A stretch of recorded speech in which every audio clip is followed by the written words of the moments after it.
Good evening, ladies and gentlemen, and I, at least for myself, I consider this a special occasion. You are undoubtedly aware that in various places, mainly in the European matrix, the month of May has always been considered fairly important. For in the Roman Catholic Church, it is the month specially dedicated to the Virgin Mary, whose influence, I think, has been of immense and beneficent importance. On May Eve, that is the last day of April, last night of April before the 1st of May, is in all, as we call it in all the German-speaking countries, is Walpurgis night, the great night of the witches. And it's so important, for instance, at least that's one sign of its importance, that Johann Wolfgang von Goethe, the Prince of Poets and Poet of Princes, has inserted two celebrations of Walpurgis night in his Faust. One is the classical Walpurgis night, where the ancient gods and goddesses are having a nice time, and then the other one is the witches' Walpurgis night. So it begins on that kind of mysterious and somewhat exciting note.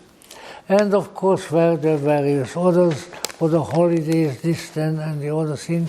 But what I've intended to bring up tonight, rather appropriately to who we are and what we are doing, is that the 6th of May, 1891, was the death date of Helena Petrovna Blavatsky.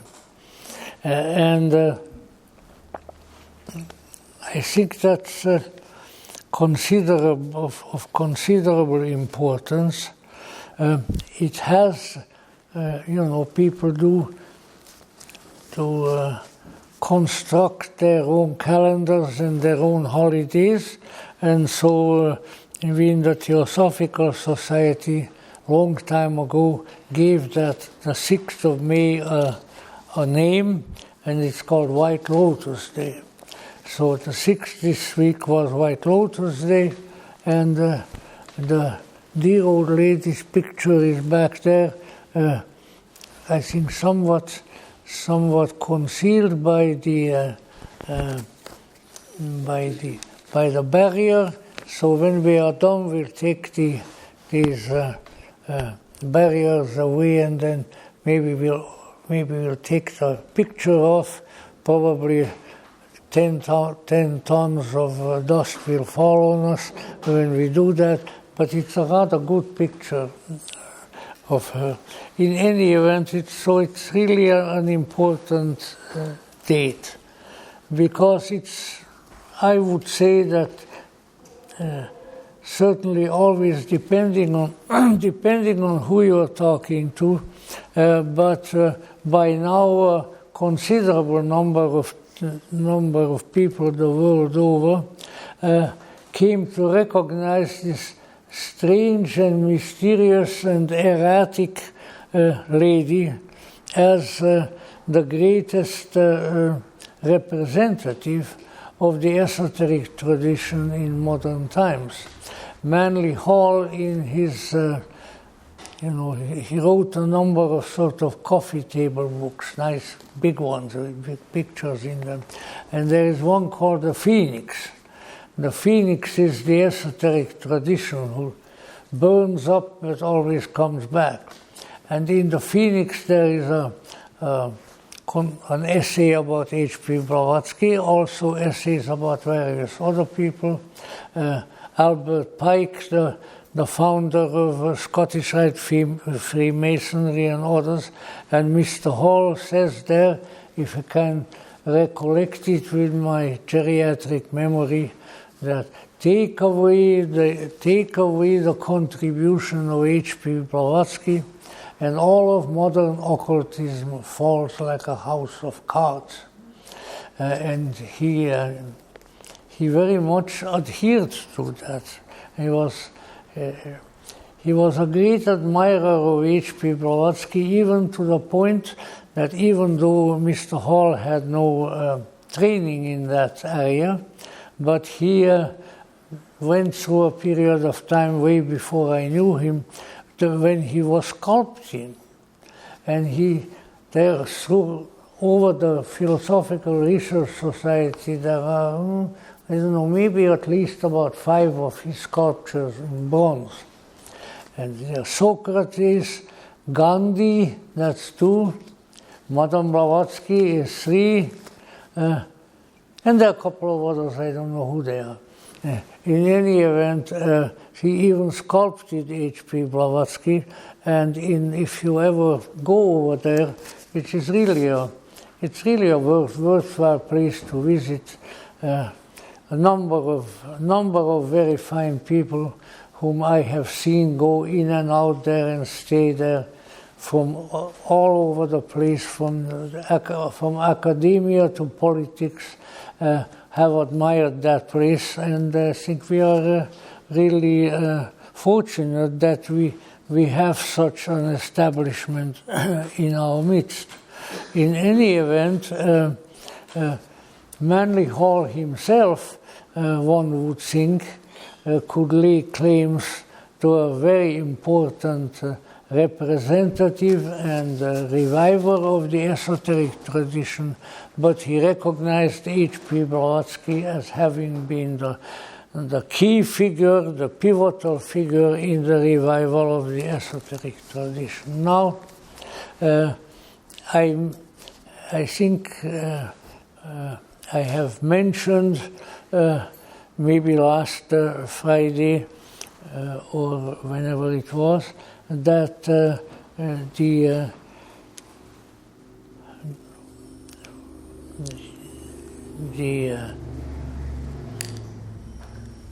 tradition, the ever-present the ever-present activity in the world of a point of view, of a world view, of a cosmoconception, as somebody called it, which was always there in addition to and supplementing both the academic and the religious traditions that were present, is a very important thing to remember. Because of a variety of circumstances in different historical times, this tradition found it wiser to conceal its activities, or at least not to publicize them greatly, depending on the historical period that we were dealing with. And therefore, even in Blavatsky's book, which for such a long time by all of us was considered her magnum opus, but she never considered it as such, as I will tell you in a few minutes. The title is The Secret Doctrine. So one thing about the secret doctrine is that at least at various historical periods and in different parts of the world, it is secret. The reasons for that vary with the times and with the place in geography where you find yourself, but I would say most often the secrecy were due to the unfavorable light in which the manifestations of that tradition appeared to the dominant religious milieu, the religious matrix of that particular part of the world, no matter where.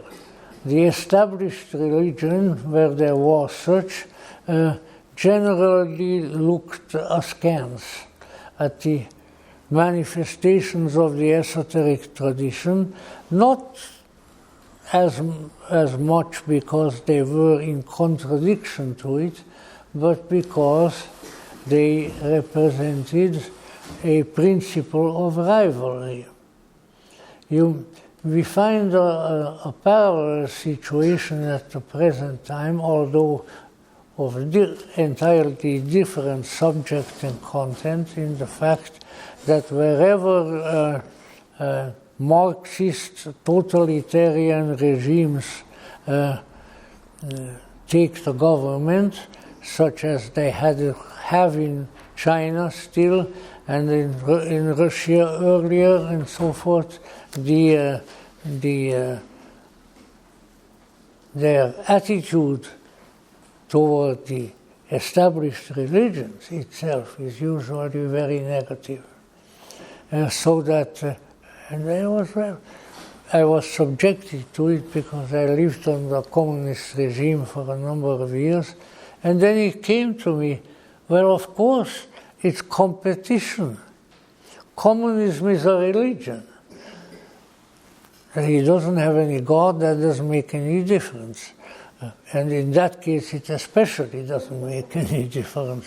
But let us say there can be religions without deities, or deities that are invented on the spot and so forth, and this is, I think, a good example of the same. And so this is what we need to remember, that there was always an uneasy relationship, at times even amounting to being ostensibly friendly, between manifestations of the esoteric tradition and of the exoteric or popular religions of the different cultures. And this needs to be, of course, kept in mind. Now, and for that reason, in many places, the manifestations of the secret tradition, the esoteric tradition, were always present, but in a way in which it took some discerning to discover their presence. The metaphor that I envisioned once when driving through the desert of Arizona was that through this really arid, deserty area where hardly anything grows, you see a path. You don't quite know what it is. It is surrounded here and there by green vegetation, some trees, some bushes, a little bit of grass. And why is it there? Because there is an underground stream that nourishes the greenery. And so we might say that in a spiritual sense, and often in an intellectual sense, the esoteric tradition was, throughout history, that exact underground stream. It was underground because of various difficulties that arose when it surfaced, as I will mention a few of them now. But at the same time, it was still there, and it found a way with its own nourishing content to help the manifestations of the tradition that surfaced. And therefore what might be called, because we can call these things by all kinds of names if we want to, their advocates won't mind, and maybe it'll help us understanding them, that this was also a how should we call it, the magico-mystical tradition. Because those are probably the two most important features of the tradition itself. magic, as H.P. Blavatsky admitted, is religion put in practice. On the other hand, esoteric simply means internal, something that comes from and addresses itself to the internality, perhaps the most profound internality of the human being. It doesn't speak to external things. It speaks to something that is very much present, but also at the same time secretly present deeply within the human, and what now, under the influence of psychology, we would call the human psyche. So these matters need to be kept in mind when we speak now of the esoteric tradition, and is particularly great representative of the same, whose name was Helena Petrovna Blavatsky. Now, I tried to indicate earlier that the transmission, the schools of esoteric thought of various sorts were always here. But there were times when they were more concealed. There were times when they were able and willing to function more openly, and at times when the arrangements of society were even such that they fully approved of them and made them institutions approved by and nourished by the society itself. Such was the case, for instance, in Greece, where the esoteric was primarily represented by the mysteries. And even though that name has been used in earlier, more didactically oriented times, I hesitate to follow the custom of many people and call them mystery schools as a sort of a Victorian term, because I assure you that at Elefsis and in the wilds of Dionysius and so forth, there were no little red schoolhouses. There was something else that was going on. So to call them the mysteries is probably much more accurate. So, for instance, in Greece, apparently, it's almost a unique phenomenon, because there was always some representation of esotericism present, but the institutionalization and the high regard in which the Greeks held the mysteries was not easily found anywhere else.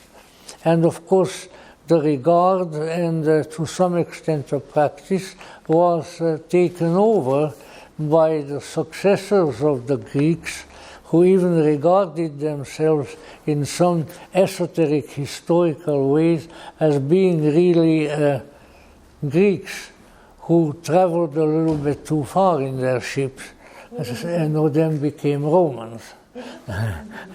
That is what the Iliad is all about, and so forth. Arma virumque canotro eque primus aboris fatus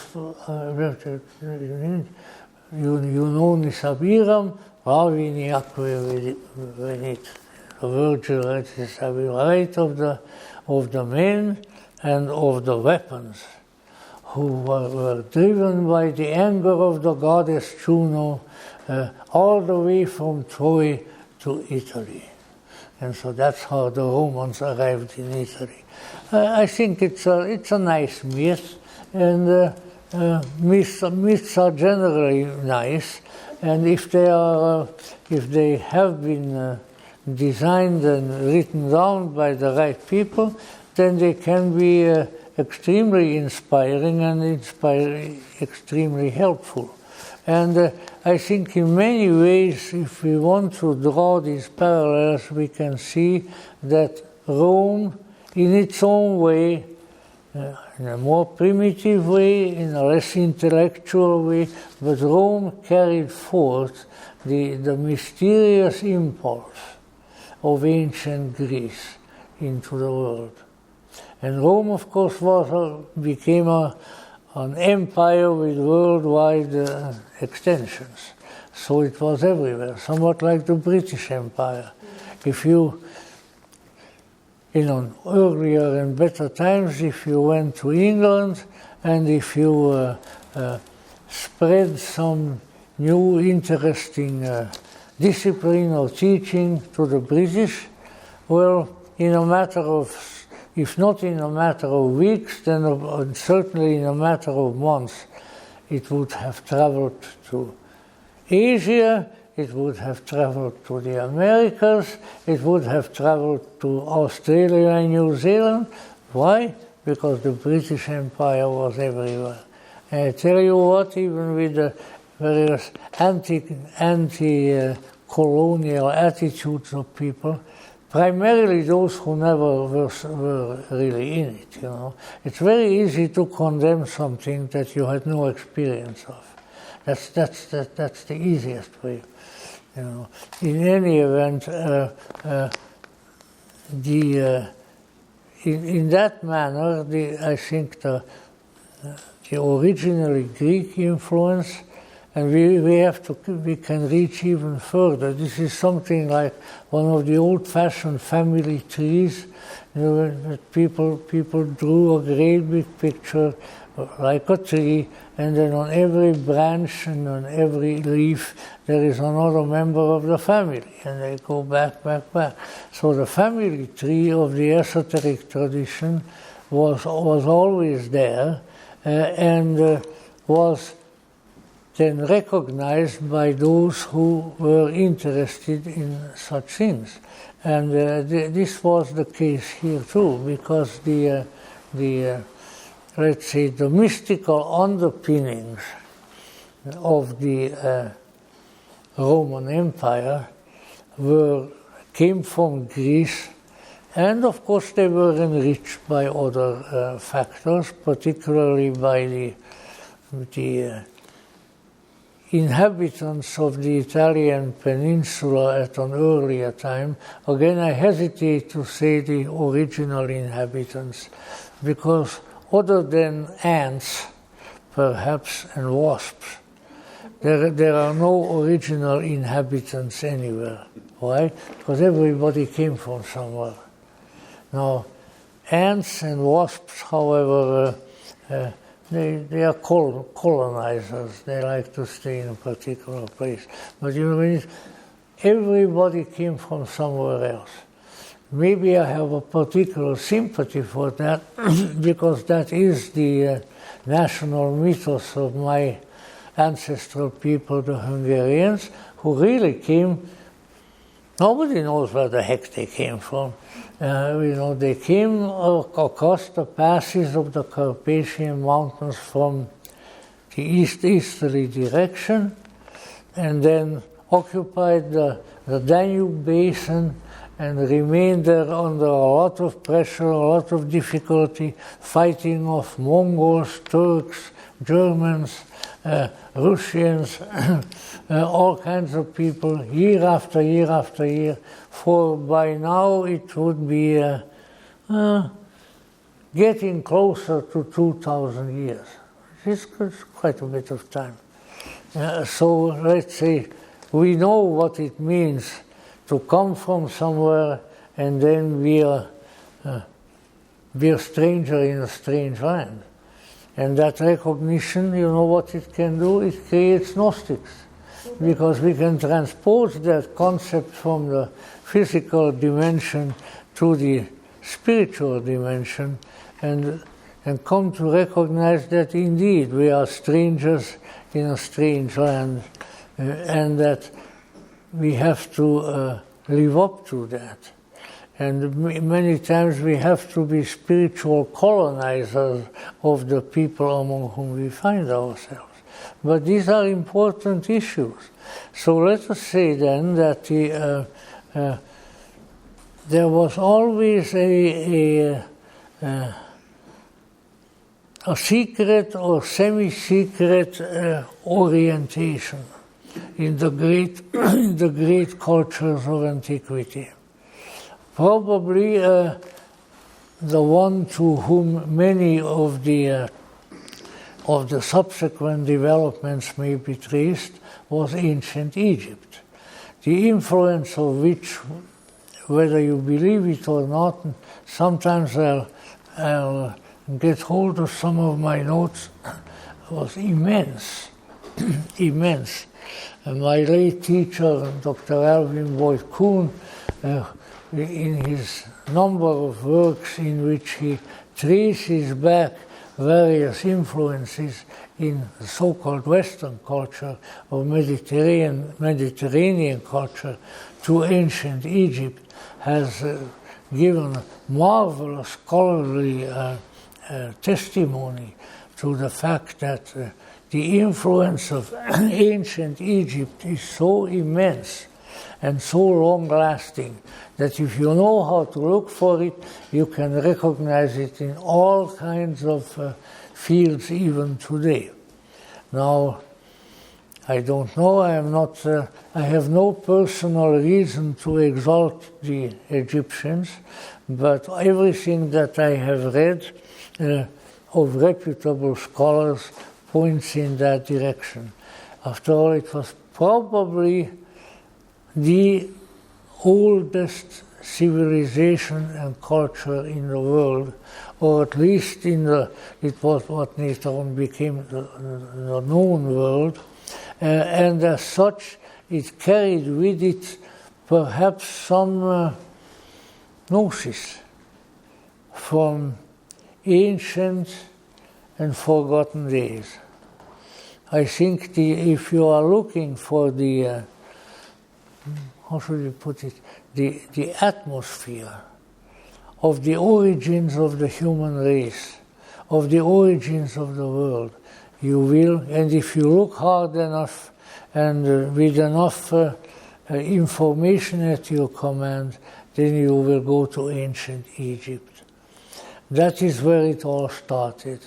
Well, of course, it all started in the spiritual world, but I think that probably the very first place, or one of the earliest places where it came to localize, where it came to manifest and start a culture and a civilization which at its end was of immense antiquity, was in Egypt. Now, that being the case, we can look on all of these cultures and see that they had an outer face and an inward face. And the outward face would be directed to the majority of people who were desirous of guidance, desirous of inspiration, desirous of a sense of contact with the transcendental world, and those were usually the state religions. This would be like in Egypt, it would be the faith of Isis, Osiris, and Horus, and all of their associates, because these were the gods of the people. But behind them, above them, beyond them, there was something else. They were the old gods. They were the supernal. They were the spiritual parents of the gods that were being worshipped. And it appears on the basis of the researches and the intuition of some that these deities in turn were superior to and recognized as being the greatest and the most influential of the transcendental beings in or outside of the universe. Now, it seems, according to the researches of some, that there was a unitary Godhead, a father of all the gods, Amun, a manifestations of whom are the various other gods. And then we all have heard of Amun-Ra, which is the sun god. But Amun-Ra is a son of Amun. And so, in other words, there was a hugely wise, tremendously benign and influential, ultimate divine being, from whom all the other gods descended. And when you look into the theogonies and theologies of the Romans, of the Greeks, you find a continuation of this in certain forms. In other words, Jupiter, Zeus in Greece, is what? He's the father of the gods. He is the big daddy. You know? And for this reason, his deific powers are dispersed for particular tasks, so that all the gods and the goddesses have their own province, but it ultimately comes from Zeus or Jupiter. So these are all remnants of that primeval system, the first manifestations of which we find in Egypt. But I better turn now to Blavatsky and so forth. But even there we may say, if we look at Blavatsky, Blavatsky was a big traveler. Russians often are, and those of us who are sort of critical at times of Russia tend to say that the reason is because to live in Russia is so dead-burn dull. So you want to get around, but it's very likely that the life pattern of H.P. Blavatsky, who was as Russian as they come, was influenced by this recognition of the universal presence, hidden away, concealed in many cases, sometimes impossible to recognize, all over the world, a common inspired tradition, something that comes from beyond this world and that sees to it that those who move toward it, those who recognize it, can have access to spiritual insight, to spiritual power, to a spiritual life, to a life that is not governed by the outer circumstances, but by the inner inspiring and commanding necessity. So that's sort of the general picture. Now, that being the case, we also can notice that in different historical periods there are manifestations, and they are often quite widespread and well appreciated by a great many people. They are manifestations of this inner tradition. In every age there are some ways in which the secret becomes a little bit less secret. So let's say if we go to the late antiquity, as it is often called, which was centered to a very large extent in Alexander's city, Alexandria in Egypt, and that carried still the power of the old gods of Egypt, but also managed to fuse that with the inspiration and the insight of other traditions, then we can see how the secret tradition managed to remain less secret at various times.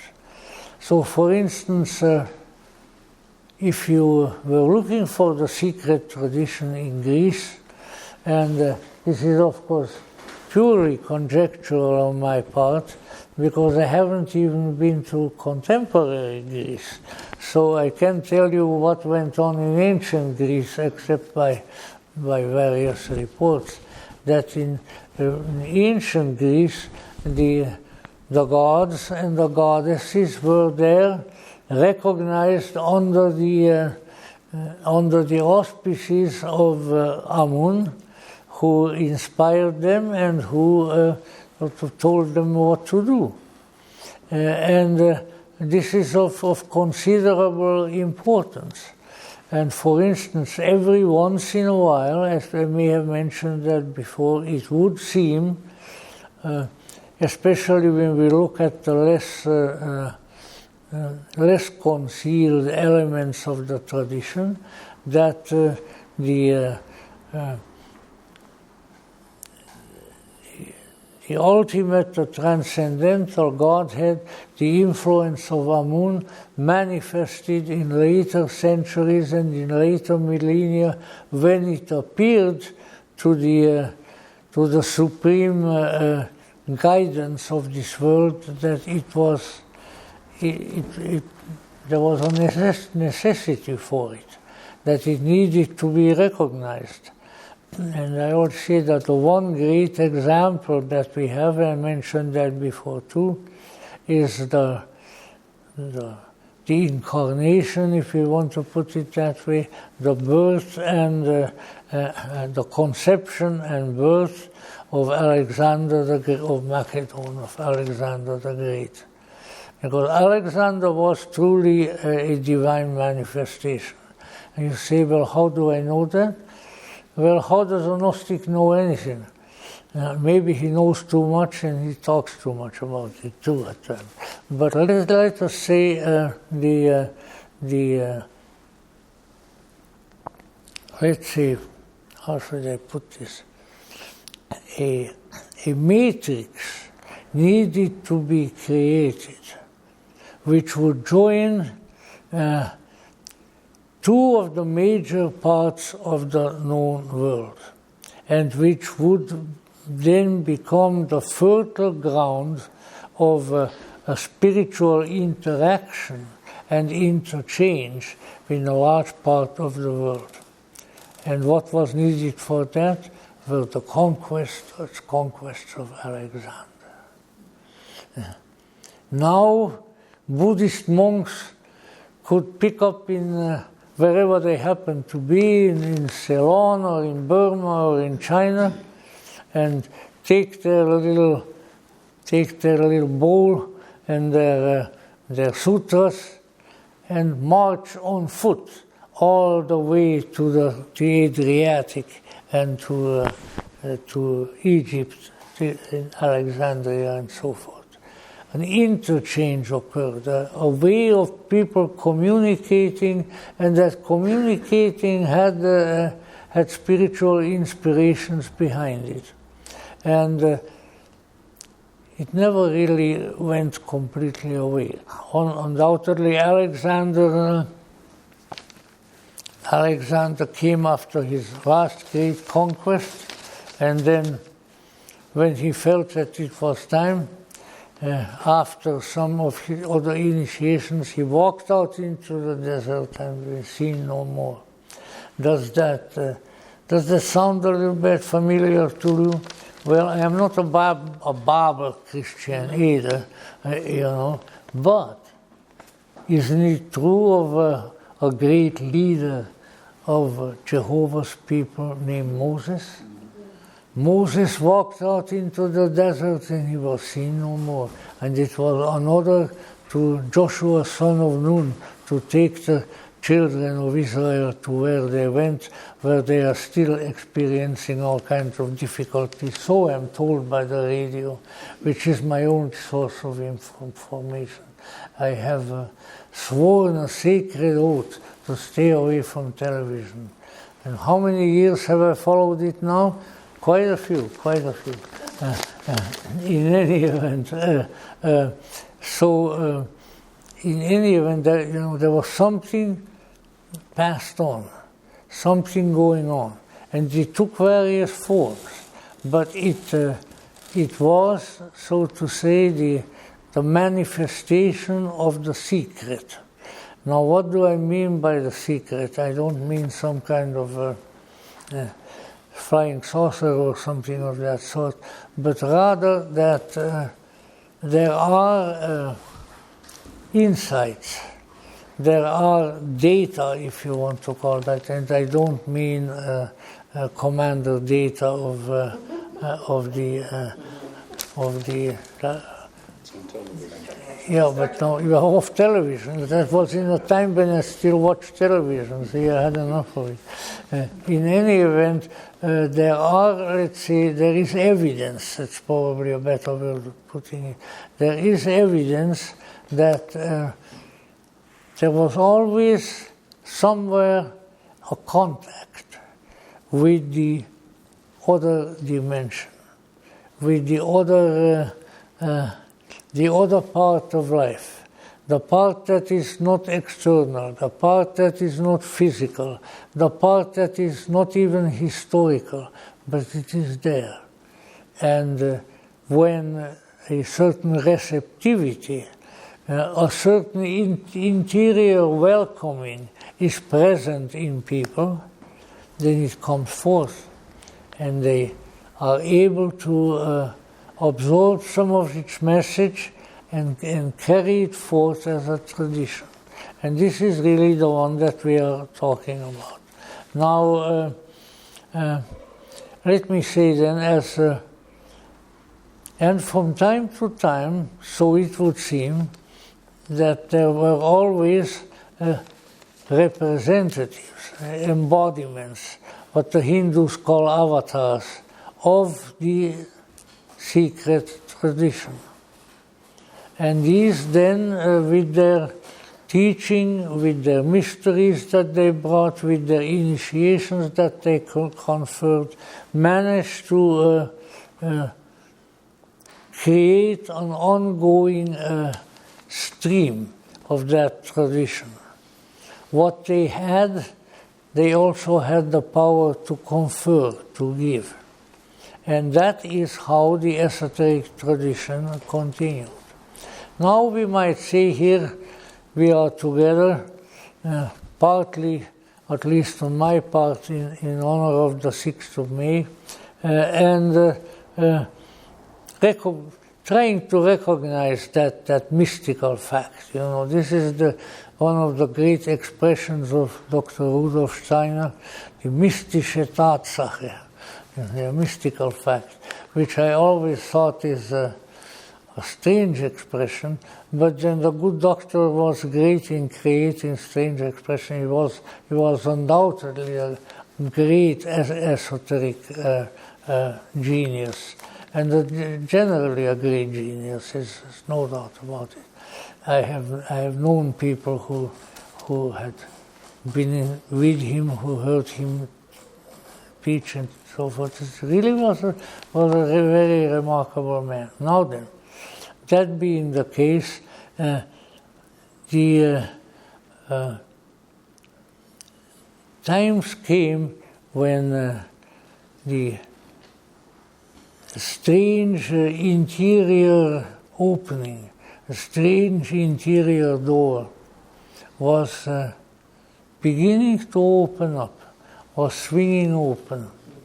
And then these messengers of the messengers of the greatness would do various things, would empower other people whom they were able to utilize in this fashion and start various developments and movements and disclosures in the world.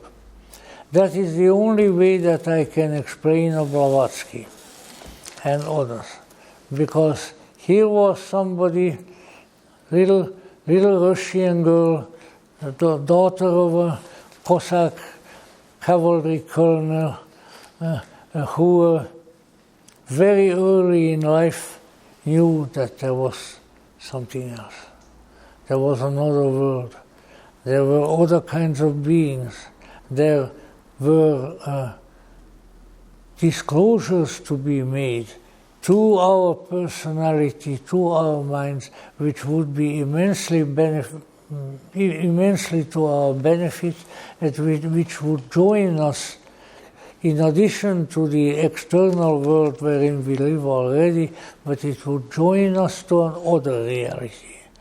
Another reality which, if we have no contact with, if we have no notion even that it exists, then we are depriving ourselves of one of the most important data of history. It's very important. Even if we know about gnosis, we know something. Okay? Even if we just know about it. And then when we have the gnosis itself, then we know about many other things, and very deep things and wonderful things. So this is what needed, and there could be, and if I completely lose my composure and my mind to senility, then I might do it, even, or might try to do it, to interpret much of world history in this light. Because we can see from time to time that all of a sudden something is happening. Something that hasn't happened for hundreds of years. Some people are there who know something. Some people are there who are able to convey some of their knowledge to others. Some of them who have procedures, activities, initiations, whatever we wish to call it, whereby they can stimulate the internal wisdom, the Gnostic man inside, and thereby they create a situation of much greater insight and much greater wisdom than there has been around for a long time. And this has always been there. So we need to keep alert. I hesitate to go into disclosures which might be a little bit too personal. But if we have that kind of aspiration, if for a long time in our lives or a shorter time in our lives, we had the determination that we want to know, and we want to know the divine, we want to know the ineffable greatness, we want to know the kingdom of light that we came from, whether we call it that or not, then we will be rewarded for that aspiration. And then one step after the other, we will know who we are, we will know who God is, we will know we will know why we are here, and what we may still undertake in order to advance this incredible knowing, this incredible knowledge, for which there is no other word but the Greek word gnosis, with a G. Now then, that being the case, let's take a little bit of a look at how one of these, one of the great enunciators of the tradition, one of the great revivers of the tradition came by that. As a child already, there were strange things about little Helena. And she was, in old Russia and probably in present Russia too, one of the favorite modes of travel is on the great Russian rivers. The Volga, the Dnieper, the Dniester, all of them, great big rivers, because they come from the icy icy regions, and then they melt and all the water flows eventually into the Black Sea. So as a small girl, probably not much more than 11, 12 years old, little Helena was traveling on one of these conveyances on one of the big rivers. And interestingly enough, one of the modes of travel, maybe elsewhere too, that the Russians invented on a river was that you have the people who want to travel in the boat, and then you have the boat attached, at least on one side, sometimes on both sides, to people who are walking on the shore. And they, with big ropes, pull the boat along. This is where you get the songs of the Volga boatmen and things like that. And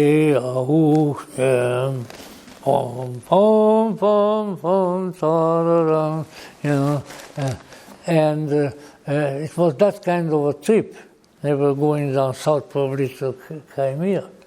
And so evening came, and the workers, the pullers, would sit down and cook their borscht, probably, and things like that. And then it's dark, they look up, and they see this small person floating in the air out of the boat, over the river and over to the shore. And so they paddle over to the boat, no Helena in the boat. Oh, geez, we hope to all the icons that she'll come back, because if not, then we are going to be very severely punished. So they are sitting down, drinking their vodka, waiting till morning, and then all of a sudden there she is. They didn't even see her come back. Just come back. So, there were strange abilities and phenomena present with her and in her already. Now then, this being the case, as she got older, she wanted to go places. And let's see, how old was she at that time? When she was about 18, she went by herself. I don't see how her parents let her go, but she went to Constantinople, which of course was the center originally of the Byzantine Empire, and really the center of Greek Orthodoxy even at that time. That is where the ecumenical patriarch resides, even though it was taken over by the doggone Turks. And we know something about Turks in Hungary, let me tell you. You don't want to know what we know. First about Turks, and then maybe about Russians too. In any event, she went to Constantinople because she wanted to find out something.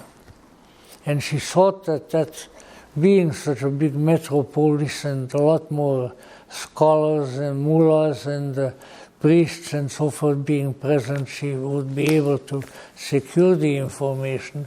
She wanted to be informed about a people that nobody knew about. Well, at least nobody whom she knew. And the people to this day although they have been greatly decimated by all the wars in the Middle East, the people are known as the Yazidis. And the Yazidis are ancient people and that mostly live to the extent that they still let them live, because, in those places, people come along that don't like you, they kill you. That's it, no big deal. So it's kind of unfortunate. You don't want to travel to places like that too much.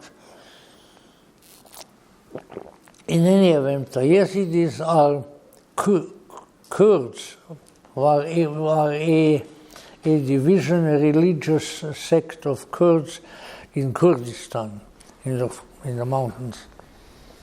And they have a most remarkable mythology, which unfortunately earned them a good deal of opprobrium by Muslims, Christians, and just about anybody who went there. Because their story is very Gnostic story up to a point. Their story is that there was a being who created this world. And he was absolutely no good. He wasn't only stupid, like the Gnostics made out, but this was really a villain. And he created all kinds of nasty things until eventually he began to wise up. And I think that some of the prophets had something to do with it. And they told him that he needs to change his orientation, and that they would make arrangements that the true God, who is beyond this world, would restore him to his proper status. And so he was taught that he can convert. And he didn't convert to Islam, he converted to whatever they were told. In any event, that was the original prophet of the Yazidi. Now, however, of course, the mainstream religions, particularly Islam in that part of the world, they looked upon the Yazidis with a great deal of disdain. And they considered them to be devil worshippers. Okay? Because their being there, their demiurge, was a pretty evil being, but had been then converted by one of the great archangels who came, and now he was good. And so here is probably the original model of the war in heaven, which is in Western literature and in various religious works. So in any event, these poor people who were now very greatly abominated primarily by Muslims, and we can see, I think, by what's going on in the world now, it doesn't take too much to be abominated by Muslims. It's a rather easy task. There are people who are easy to make mad and easy to annoy. Well, apparently that's what happened to poor Yazidis. However, Madame Blavatsky, little Madame Blavatsky, 18 years old, said, these are the remnants of one group of the Gnostics. These are people, what they are talking about is the demiurge. And the demiurge that there are several. And there was one demiurge who had been converted to the good. And that shows that can happen. And so then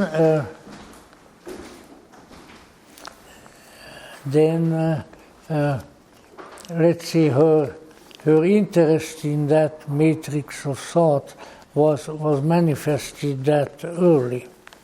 Now, what we need to keep in mind is that let me see. What qualified this young Russian girl to become a modern-day Gnostic?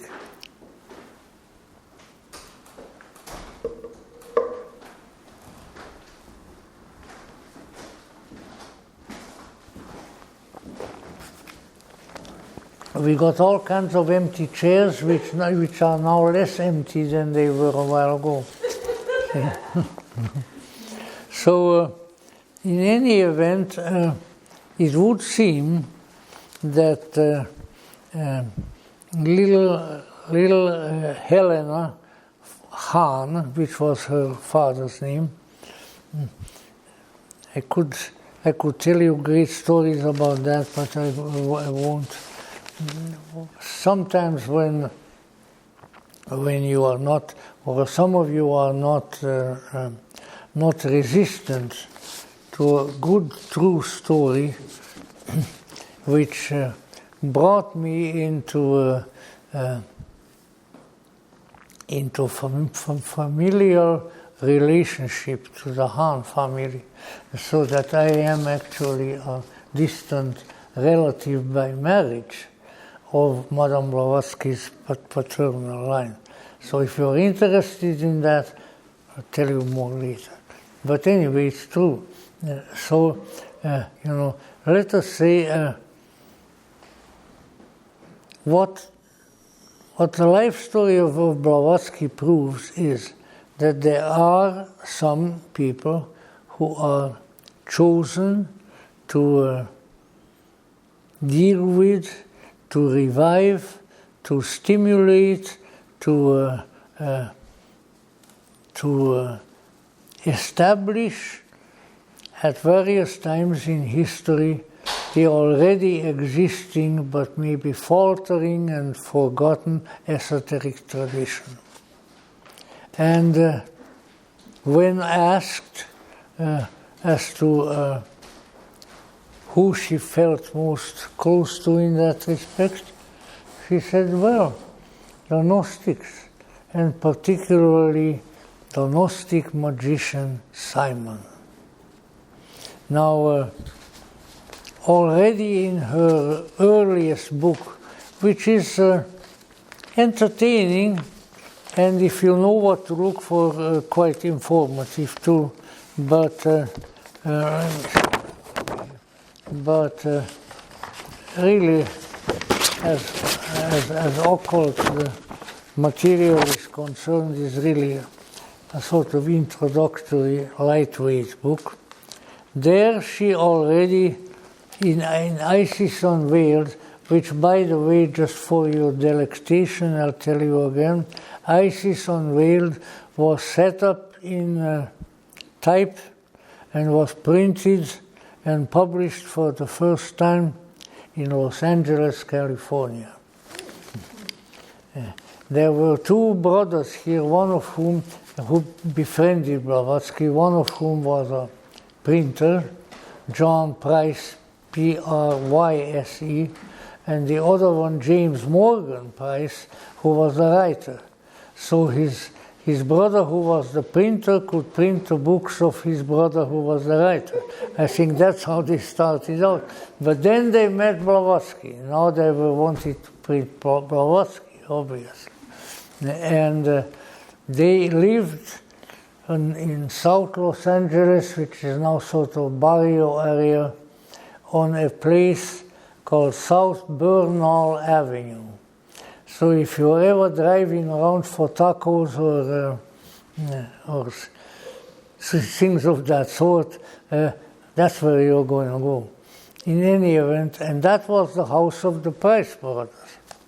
Now, why they? Oh yeah, because they are the ones who printed Isis Unveiled, which is a big, heavy book. So now, in Isis Unveiled, which was published in probably 1874 or so. And there already in Isis, she had a wonderful short tale about a man who often in history and church history and things like that is referred to as the first Gnostic, and who is also known as Simon Magus or Simon the Magician. And she never disclosed that source.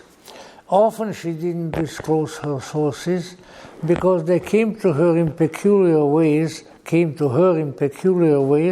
and she didn't feel like bothering to explain too much. She says, look, this is the way it is.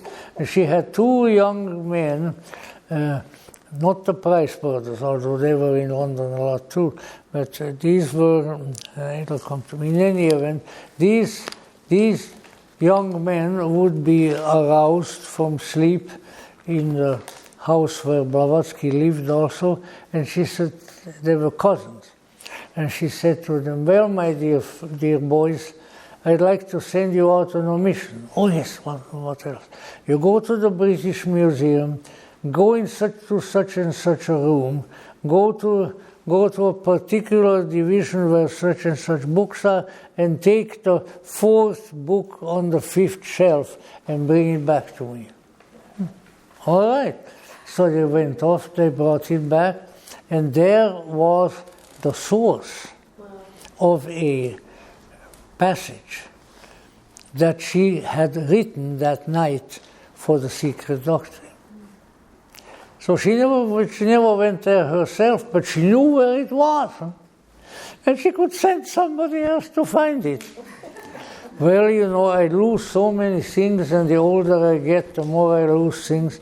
What a joy it would be to have some famous like that and say, hey, Joe, now you go and look for such and such, you know. It should be in this part of the apartment, so you go look, you know. I'd even promised him a glass of cognac afterwards, which Madame Blavatsky probably wouldn't have, because she saw too much destructive alcoholism in Russia. You know, the Russians can really drink. And if you haven't been around some when they were drinking, then maybe you were lucky. Actually, it's a noble custom of people from colder climates. But if that is true, then there shouldn't be any drunks in California, or at least in Southern California. So something is a little bit fishy here in my story, so I better quit it and go on. In any event, Blavatsky wrote in that early, in Isis, a passage about Simon Magus, which he did not identify, and which the source of which has never been found since. And one of the greatest source hunters, our friend Michael Gomes from New York, has been after all of these quotations. This is one he so far couldn't find. Anyway, here it is. It's a lovely little passage. It's in the early part of Isis Unveiled, in the first volume. Simon, laying his face upon the ground, whispered in the earth's ear. I didn't know the earth had an ear, but why not? O Mother Earth, give me, I pray thee, some of thy breath, and I will give thee mine. Let me loose, O Mother, that I may carry thy words to the stars, and I will return faithfully to thee after a while. And the earth, strengthening her status, none to her detriment, sent her genius to breathe of her breath on Simon, while he breathed on her, and the stars rejoiced to be visited by the mighty one. Never found out where it came from. But it indicated that whatever her interests in the contacts may have been, that Madame Blavatsky was quite interested in this mysterious figure called Simon the Magician, Simon Life. Now,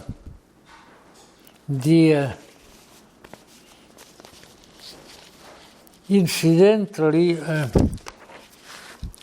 there is a collection that,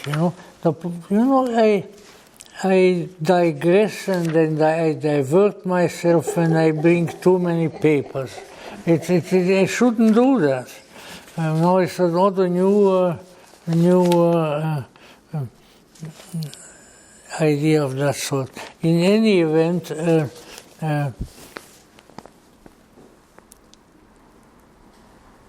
this is of course the great magical figure of late antiquity is Simon Magus. And now, of course, the Orthodox Christians disliked him. He was, among others, the first one, without mentioning the names, to have come forth with the Sophia mythos. And a very, very outstanding individual with apparently great magical powers. Now, a friend of mine and one of our people, who doesn't live here, had discovered in some reproduction in a very old Celtic codex from Ireland that there was a legend in ancient Ireland among the old Celts that they made somehow contact with Simon Magus, and that the Druids were friends of Simon Magus.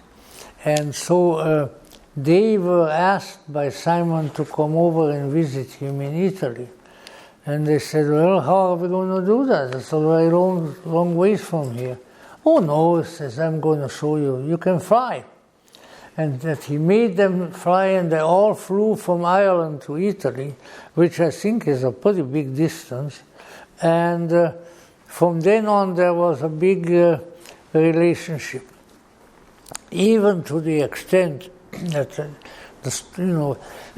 with the Irish, every story is long. Hungarians, almost that long. So that the long story said that now the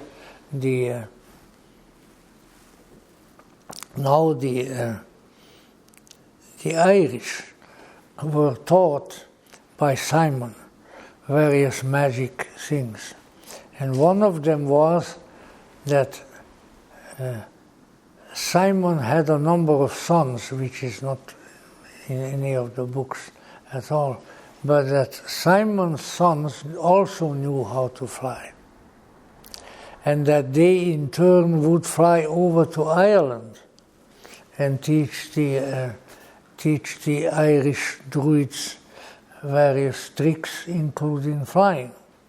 Now, could it be, I mean, that's just a tiny little look onto the situation, that when Blavatsky came and wrote her secret doctrine and the various, about the various vehicles or bodies of the human, that she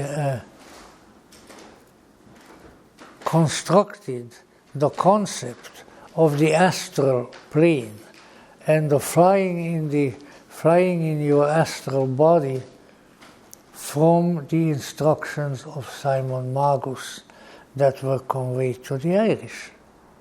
Quite possible. So there's a whole mythos here that has to do with flying.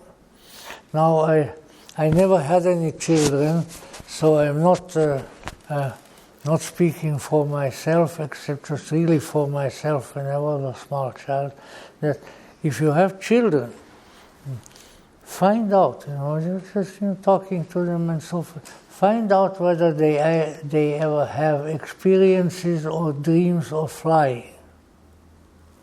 And you will find that quite often they do.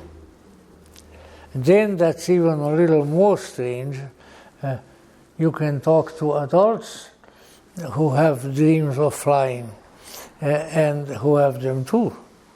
So let us say there is some kind of a flying business here, which is not obviously of a physical nature, but which then Blavatsky has brought into the theosophical system by way of her teachings of the astral plane, because she has 7 different parts of the human, beginning with the physical, and then the etheric, then the astral, lower mental, higher mental, 7 of them, Buddhic, and finally the Atmic, the highest one. So in any event, there is something there that was disguised in various ways, but that apparently can be quite real. Now, I have not experienced this in this fashion, but I know of very reliable people, especially one German from Bavaria, very truthful, very, very straight-laced guy. And he was walking in one of the forests of Bavaria. And he wasn't sure, because he got kind of psychedelic, but that he may have, in his boredom, chewed a toadstool in the forest. And then there was a little bit of disorientation, and he found himself within a very short period of time in a very distant part of the forest. He said, no, I was alone, there was nothing with me, I didn't even have a bicycle, and all of a sudden, in a very short time, I found myself. How did I get there? And this is a truthful guy. And I also knew a woman who had a similar experience in New York. She was walking on the street, and all of a sudden she went into a kind of altered state. And this, she was from way generations ago. You could chase her from here to Timbuktu with a little LSD. She never took anything. But all of a sudden she felt kind of funny and stood on the street corner. And then she came to, a short time later, blocks and blocks and blocks and streets of the city of New York away from where she was before. Flying, Simon Magus, where none of these were called Simon, but things like that happen. And precisely how and why, well, it's hard to tell. But let us say there are vehicles, as actually Blavatsky called them too, of the self, which can do unusual things. And under certain circumstances, with some people, these unusual phenomena work, and among them is something that cannot be explained in any other way but as flying. Now, all right.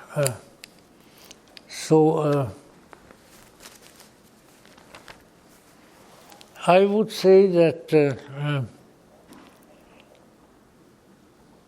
the time hasn't come yet when humanity can give anything resembling adequate thanks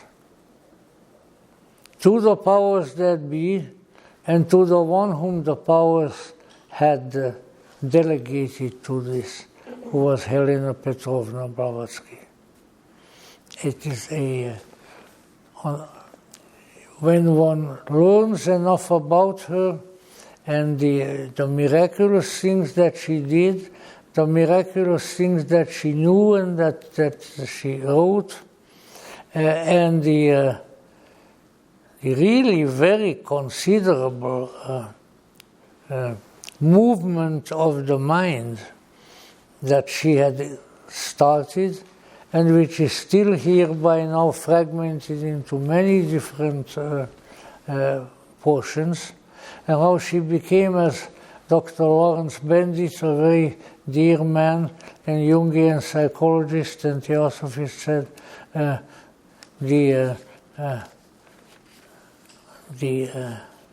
see what was it.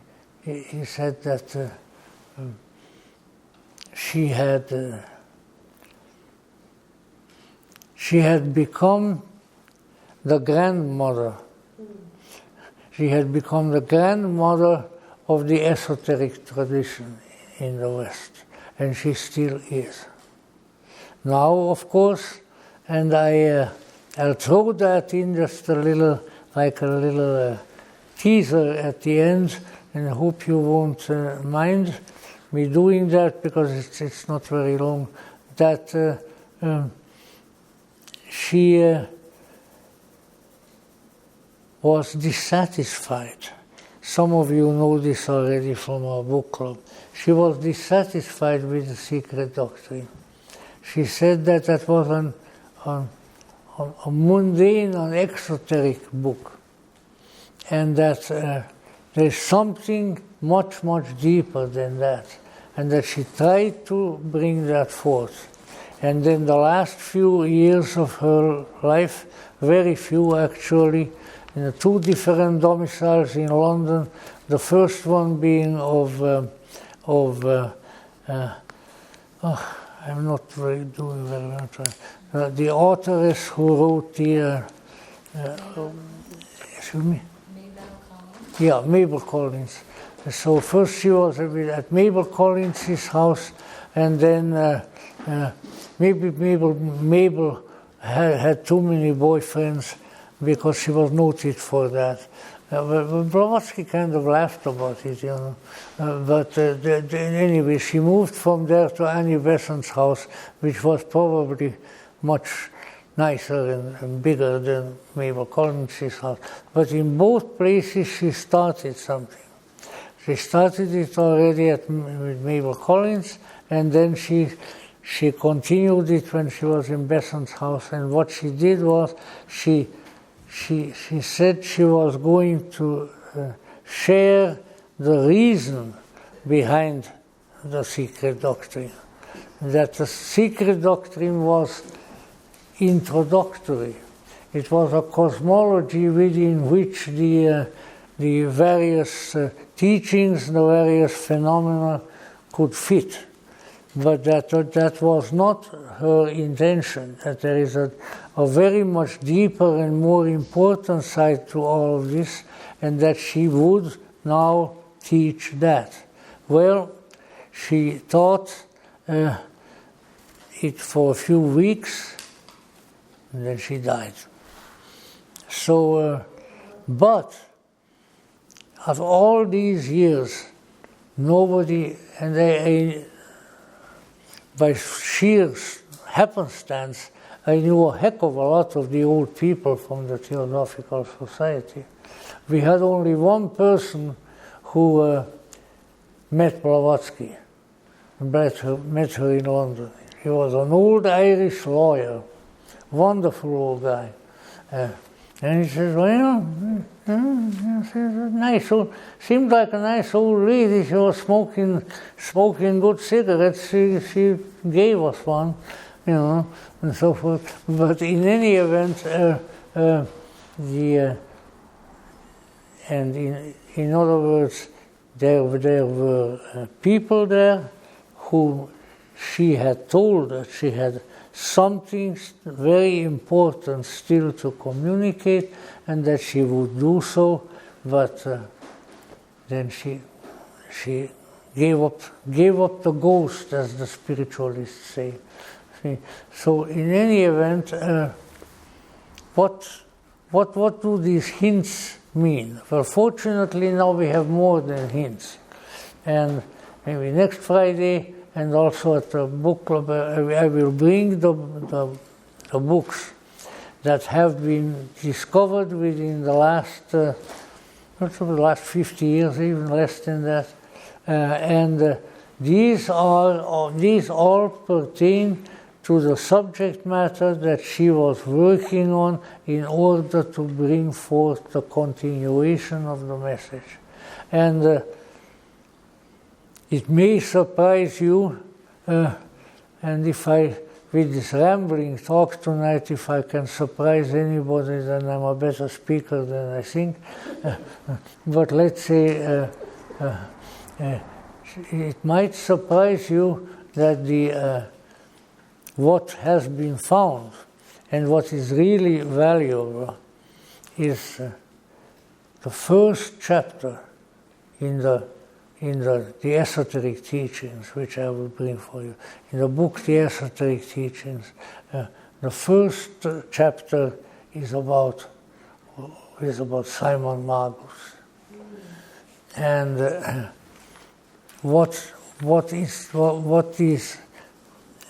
these were all disclosures that she was giving to students, and then they were written down.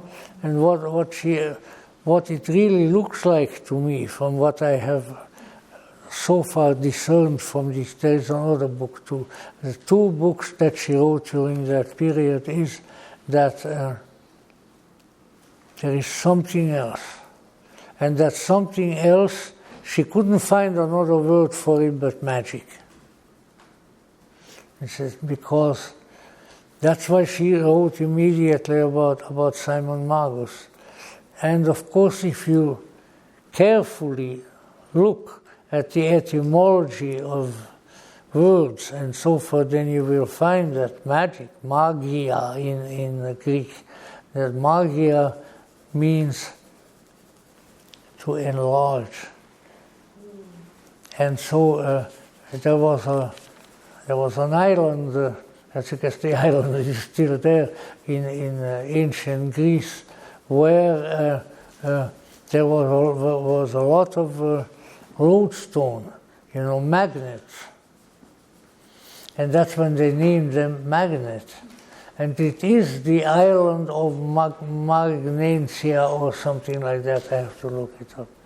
In any event, what they meant was the symbolism of the magnet, which enlarges itself by drawing onto itself everything of its own kind. And this became the metaphor for the enlargement of the self, the enlargement of the soul, the becoming great souled. There is even a German expression to that. But in any event, she already revealed that much. She said, in other words, the magician. Now, of course, every occult art can be practiced in various ways, but she obviously was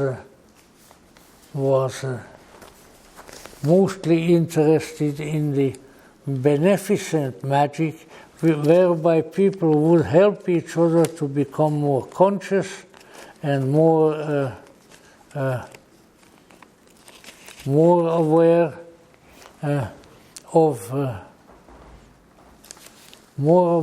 their own indwelling potential, and would learn various ways to bring it forth. That was her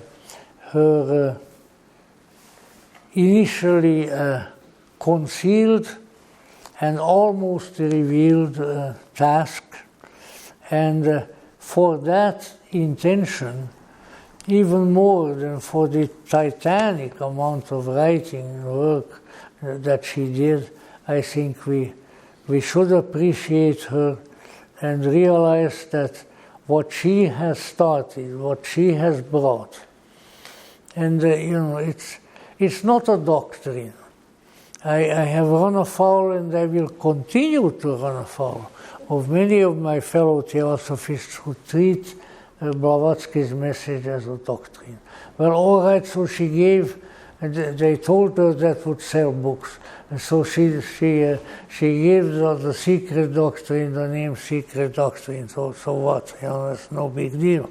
But actually, what she was after was the secret that is inside of us, and that there are ways to move to that secret. There are ways to stimulate that secret, and that this stimulus given to the inner human, to the secret human, is magic. This is the enlargement of the being. And magicians, and I will talk later on about Golden Dawn and Aleister Crowley and things like that.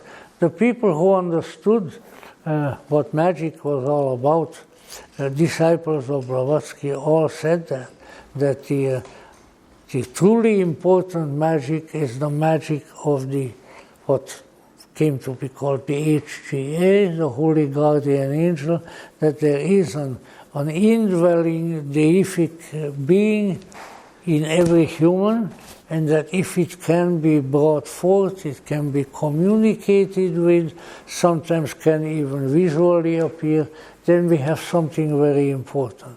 And one of the terms that was applied to that by the Theosophists subsequently was a higher self, which is a good term.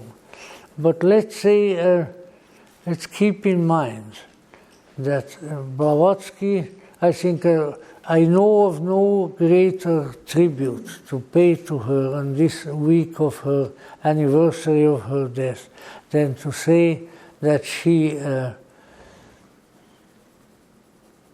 did not want to start a cult, she did not want to start a doctrine, she did not want to start a dogmatic system.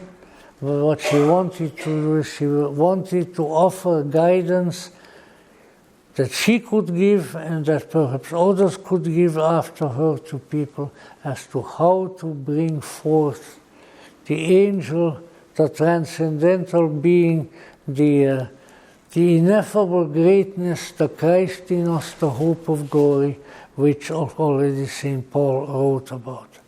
And that therefore Blavatsky was as good a Christian as I know. Why? Because to discover that and to work with that is the sacred task of every religion, including the Christian. And so many other things could be said, and maybe as time goes on they may be said, but let me just indicate that I don't know why I'm saying this. I don't know whether I should say it, but I'm going to say it just the same, that Blavatsky was, without any doubt, the messenger of a greater reality. And you don't need any masters. You don't need, in fact, a teacher of mine said once, and this is sort of, it's more like something would be said in Mississippi. He said, masters need slaves. Be careful. The very term is master, but let us say she knew what it was all about. As to in the process of transforming, in the process of coming closer and closer to our, as divine and immortal self, as one teacher called it, the more we do that, the more we come into our own. The discovery of the true self is a homecoming. One that poor Blavatsky only very seldom could do, because she only every once in a while got back to Russia. But let's put it this way. Let me throw in a couple of things that relate to Russia and that I found in her writings, accredited writings. One of them is that she said, no communist should ever be a member of our society. Now, if that had been her principal disclosure, I would have already been there clapping. But when Tsar Alexander II was murdered by the anarchists in St. Petersburg, Blavatsky was extremely unhappy. He said, anarchists and communists, they killed our good star, they will kill everybody who is good because they are anything but good. Mm-hmm. So let us say, interesting developments. In any event, she was a wise woman. She was an extremely courageous woman. She was a woman of very profound interests and a strange and almost inexplicable love for her fellow humans. He said the greatest gift that we can give each other is the gift of their true self. If we can lead them near to that, if we can cultivate that part of ourselves, in other words, the holy guardian angel, then we have done them more good than anything else. The spiritual nourishment is the being nourished by our own divine and indwelling soul.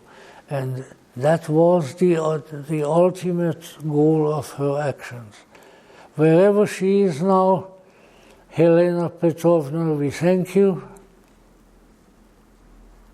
And I hope that from wherever you are able to influence others, or perhaps do some of it yourself, to accomplish the work that you started, to bring us close to the divine, and to thereby bring into this dark and painful and mysterious and suffering world something that it so greatly needs, and something that as a true Gnostic you knew.